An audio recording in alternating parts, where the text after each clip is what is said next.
السلام علیکم ناظرین، پچھلی ویڈیو میں جو ساری تفصیلات بتائی گئی وہ ڈرامے کے کردار کی تھی۔ اب آئیے یہ جانتے ہیں کہ حقیقت میں ارطغرل غازی کون تھا۔ تاریخ اس کے بارے میں کیا کہتی ہے؟ کیا ڈرامے میں جو کچھ دکھایا گیا ہے وہ تاریخ میں موجود ہے؟ حال ہی میں BBC نے ایک مضمون لکھ کر یہ تاثر دینے کی کوشش کی تھی کہ ارطغرل ڈرامے میں جو دکھایا گیا ہے وہ خلاف حقیقت اور تاریخ کے برعکس ہے۔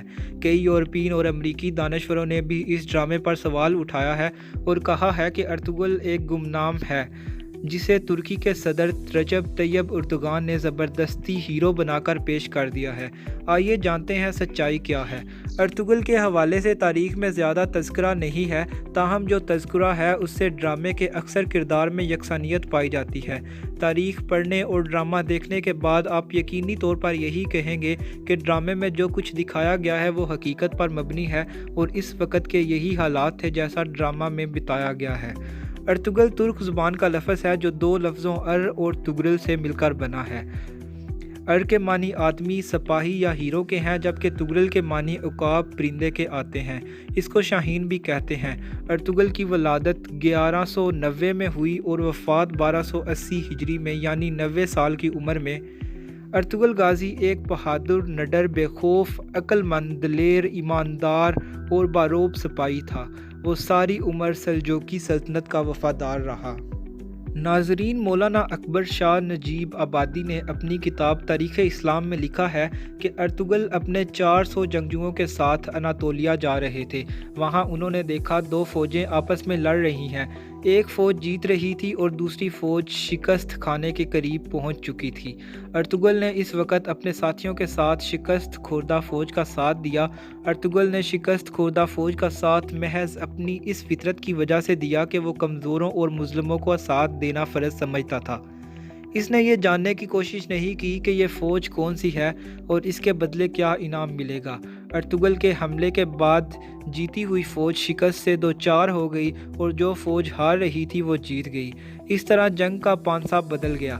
ارطغرل نے جس فوج کا ساتھ دیا تھا وہ سلجوقی سلطنت کی فوج تھی اور سامنے منگولوں کی فوج تھی۔ بعض مورخین نے صلیبی فوج لکھا ہے۔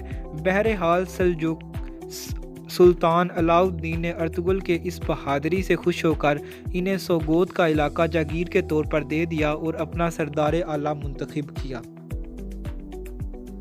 ناظرین، مشہور مورخ کیرولائن فنکل لکھتی ہیں کہ جس اناطولیہ میں یہ ترک قبائل پہنچے تھے وہاں بہت عرصے سے کئی نسلوں اور مذاہب کے لوگ آباد تھے، جن میں یہودی، ارمینائی، کرد، یونانی اور عرب شامل تھے۔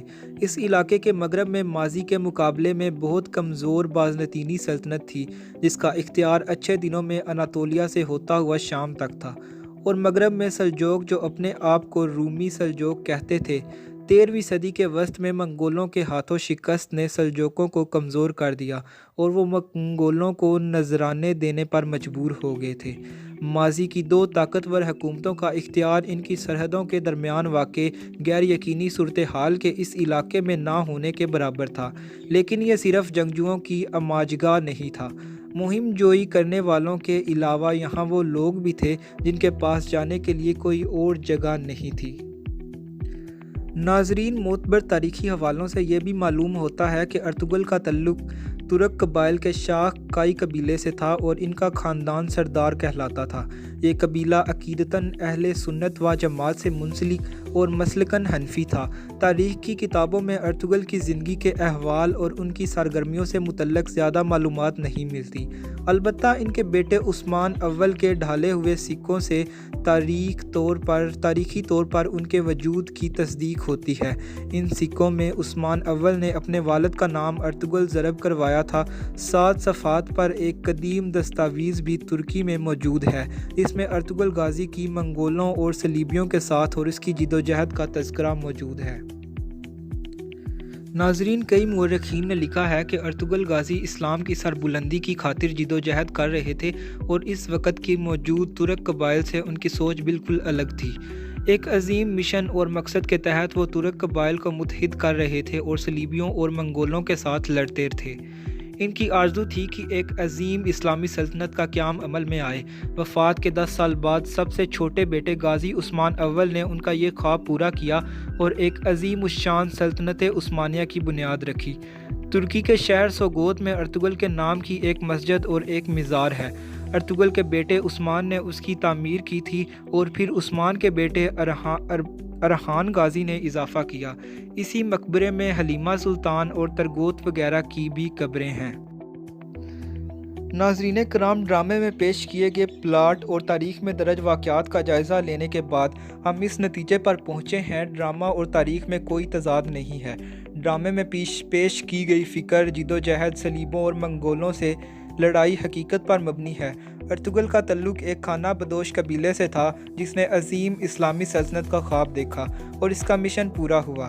اس کے نام سے منگولوں اور صلیبوں پر ہیبت طاری تھی اور آج اس کے کردار پر ڈرامہ بننے کے بعد پھر یورپ اور امریکہ پر اس غازی کا خوف طاری ہو گیا ہے۔ یہ بھی سچ ہے کہ ڈرامے میں کچھ ایسے کردار ہیں جن کا تعلق اس عہد سے نہیں ہے، جس پر ہم اگلی کسی ویڈیو میں بات کریں گے۔ تجزیہ نگاروں کے مطابق تاریخ پر بنایا گیا اب تک کا یہ سب سے مقبول ڈرامہ ہے۔ اس نے ہالی ووڈ اور بالی ووڈ کو بھی کافی نقصان پہنچایا ہے۔ یہ ڈرامہ اردو میں بھی دستیاب ہے، جس کے ایک سیشن کی ڈبنگ پاکستان کے ایک پرائیویٹ چینل نے پہلے کر رکھی ہے اور بقیہ اردو سب ٹائٹلز کے موجود ہیں۔ اب دوبارہ وہاں وزیر اعظم عمران خان کے حکم پر ڈبنگ ہو رہی ہے، جسے سرکاری ٹی وی پر دکھایا جا رہا ہے۔